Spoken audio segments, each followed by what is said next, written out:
Tiap pekan di sini dan sudah berapa pekan kawan-kawan bisa mencatat sendiri itu mengatakan kasus ini wajib dihentikan karena sudah tidak layak lagi karena sudah melanggar undang-undang. Jadi bahasanya bukan meminta tapi mendesak. Dan sekarang karena bolanya ada di Kejaksaan Tinggi, ya kita minta Kejaksaan Tinggi yang menghentikan proses ini. Soal teknisnya apakah pengembalian SPDP, surat perintah dimulainya penyidikan atau bagaimana, itu soal teknis yang mereka sendiri tentu paham hukumnya. Intinya adalah ketika kasus ini sudah tidak layak lagi diteruskan karena lampau waktu yang sudah berlebih-lebihan, maka sesungguhnya kalau dipaksakan untuk dilanjutkan itu justru terjadi ketidakadilan. Dua ketidakadilannya. Satu, bahwa kasus ini mengandung ketidakpastian bagi tersangka, lama sekali diombang-ambingkan dalam ketidakpastian, dan yang kedua ada potensi untuk adanya peradilan sesat tentunya, ya. Itu dua hal tersebut yang kemudian bisa menjadi hal yang perlu kita garis bawahi dalam perspektif dugaan pelanggaran hak asasi manusia juga. Pak Al-Katiri, silakan menindaklanjuti apa yang perlu ditindaklanjuti. Ya. Terima kasih, saya lanjutkan.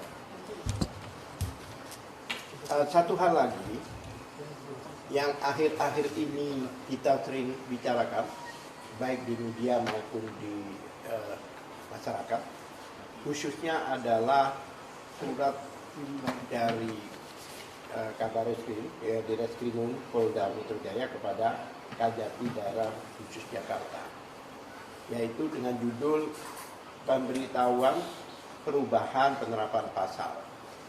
Yang mana di sini ini ada beberapa laporan-laporan yang dirujuk, termasuk laporan 3 orang itu, dan juga ada seprindik ini yang sering kita masalahkan. Satu hal lagi yang perlu kita tekankan, sebenarnya kalau menurut kami, kalau lihat suratnya ini sebenarnya bukan seprindik ini. Surat pemberitahuan perubahan penerapan pasal. Tapi ini sebenarnya SPDP baru ini. Karena apa? Buktinya banyak pasal-pasal baru yang ada di sini. Jadi perubahan pasal itu awalnya kita kira bahwa itu dari KUHP lama ke KUHP baru. Tapi faktanya tidak. Faktanya tetap di KUHP itu juga, baik lama maupun baru. Ya, kemudian yang perlu kami tekankan di sini ada perubahan pasal-pasal itu, yang mana pasal itu ada yang dicabut, ada yang ditambahkan. Di antaranya dicabut adalah pasal 27A, yang mana tadinya ada dari awal 27A. Kemudian pasal 28 ayat 2 Undang-Undang nomor 1 tahun 2024. Ini menarik, ini yang katanya Pak Didit anak haram undang-undang, ya, anak haram pasar atau apa itu. Ya kan, karena sebenarnya sudah dicabut di KUHP pasal 28 ayat 2 ini, yaitu di KUHP, tapi di Undang-Undang nomor 1 2024 ada lagi. Ya kan? Nah, di sini ternyata 3 orang yang melaporkan itu melaporkan dengan pasal-pasal yang tidak ada di pasal yang baru ini, pasal perubahan ini, yaitu yang dilaporkan oleh siapa namanya? Ya, Adi Kurniawan, Lex Sumanan, dan Maret Suken atau apa itu? Maret Saken. Maret Samuel Saken. Swekin. Ya whatever lah. Jadi intinya dari 2 orang itu, Adi Kurniawan dan Maret itu menggunakan 160. Dari awal mereka melaporkan 8 orang ini, bahkan 12 orang ini dengan pasal 160 itu. Dari awal. Kemudian si Lex Sumanan itu melaporkan dengan 28 ayat 2. Tapi di perubahan ini, 30 Maret ini, tahun 2026, bulan lalu, berapa bulan, 2 bulan yang lalu lah, itu ada perubahan. Jadi selama ini 1 tahun, ya kan, disidik dengan pasal-pasal itu. Begitu mau finish, dirubah pasalnya. Bahkan pasal 3 orang itu tidak ada lagi. Nah, yang kami masalahkan adalah pasal laporan dari 3 orang itu ada melekat di penetapan tersangkanya Dr. Tifa dan Roy Suryo. Melekat di penetapan tersangka. Padahal di dalam klaster 2 yang waktu itu ada RRT, termasuk Roy Suryo dan Dr. Tifa itu, 160 udah nggak ada lagi. Tapi dilekatkan di sini. Nah, artinya pasal-pasal itu kenapa dirubah? Karena tidak terbukti. Oleh sebab itu mereka ini sebenarnya sudah tidak ada konsekuensinya, tidak apa-apa. Korelasinya lagi berada di sekitar laporan Jokowi ini. Nah, karena tidak ada, ya kan, tidak dituliskan di sini, karena tidak terbukti, oleh sebab itu maka bisa kami katakan bahwa itu pencemaran nama baik. Kalau laporannya tidak terbukti.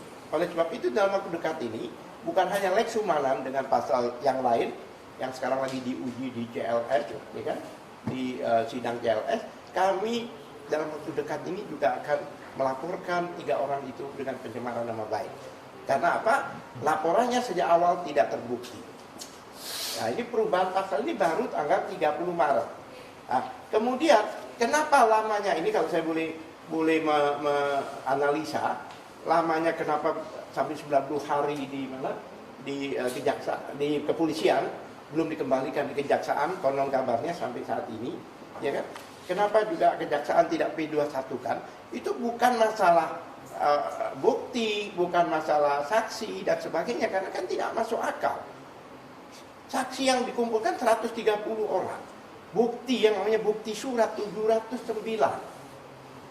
Nah, makanya nanti kita akan berselancar di bukti itu dalam persidangan, kalau ini sampai persidangan nanti. Pasti akan kita temukan kejanggalan-kejanggalan di 700. Saya tidak akan fokus ke yang ijazahnya bahkan, karena sudah ada pelapor, sebagai tersangka dalam hal ini Roy dan Tifa.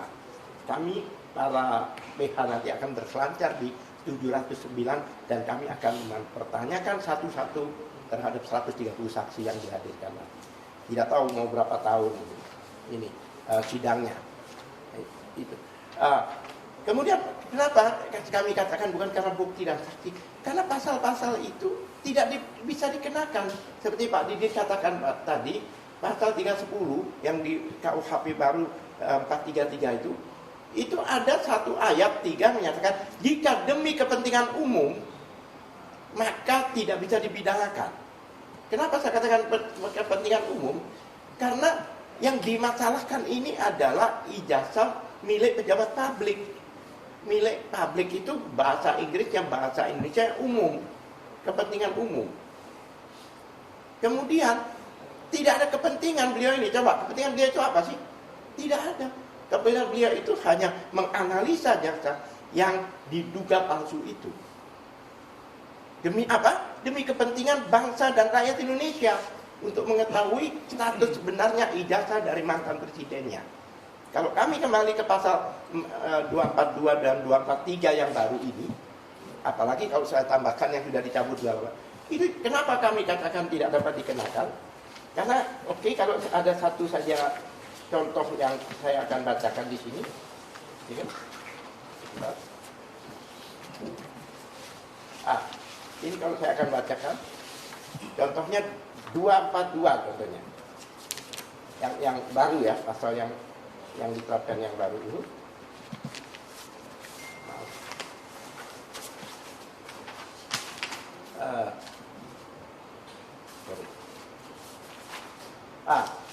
Kalau saya bacakan, setiap orang yang di muka umum menyatakan perasaan permusuhan, kebencian atau penghinaan terhadap satu atau beberapa golongan atau kelompok penduduk Indonesia berdasarkan, boleh orang mengatakan, boleh orang menghina, boleh orang mengatakan ujaran kebencian, tapi jika tidak berdasarkan ras, kebangsaan, etnis, warna kulit, jenis kelamin, disabilitas mental atau disabilitas fisik, ya kan, maka tidak bisa dikenakan. Di sini tidak ada ijazah. Itu pun juga ada di pasal 243. Bahkan 282 juga itu. Jadi jika tidak berdasarkan hal-hal yang saya sebutkan tadi, maka tidak dapat dibilang. Tidak ada dan lain-lain di sini. Sedangkan yang kita masalahkan adalah masalah ijazah, bukan masalah agama, bukan masalah kebangsaan, bukan masalah ras dan lain-lain. Kemudian di sini juga ada pasal 246 yang tadinya itu 160 di KUHP lama, yang mana di Saudi adalah penghasutan, yang mana sudah ada putusan MK nomor 7 tahun 2009 yang menyatakan bahwa delik itu menjadi delik material yang tadinya formil. Yaitu tadi dulu kalau ada orang bilang serang polisi itu contohnya langsung dikenakan, tapi sekarang nggak bisa. Atau bakar rumah itu, kalau tidak ada yang bakar tidak bisa. Nah, itu pun sudah diganti dengan 246 yang mana masih melekat putusan MK tersebut. Saya pikir sekian, terima kasih. Oke, kalau nggak di stop ini Pak Gadia terus menerus ya. Pasal 160 itu tidak dikenakan pada klaster kedua ya, Ya, klaster perlu disinggung pertama, juga. tetapi kemudian sudah ada perubahan pasalnya dari ancaman datang 6 tahun MK-nya ke 4 tahun. Jadi di klaster 1 itu kawan-kawan semua itu tidak ada ancaman untuk ditahan ya, di klaster 1. Tadi saya menyampaikan soal kemungkinan CLS di Solo, bagaimana proses selanjutnya. Silakan Pak Wirawan Adnan. Beliau ini lawyernya CLS di Solo dalam tingkat banding atau